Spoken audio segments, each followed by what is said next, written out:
Assalamu alaikum friends. In this video you will learn how to make a group on Messenger. So let's begin. The process is same for iPhone and iOS devices, so you don't need to have to worry about.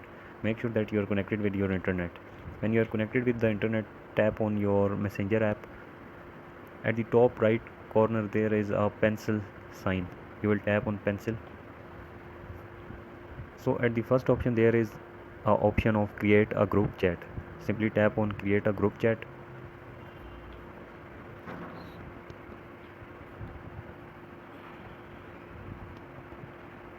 So you will write people name which you have to add in the your group.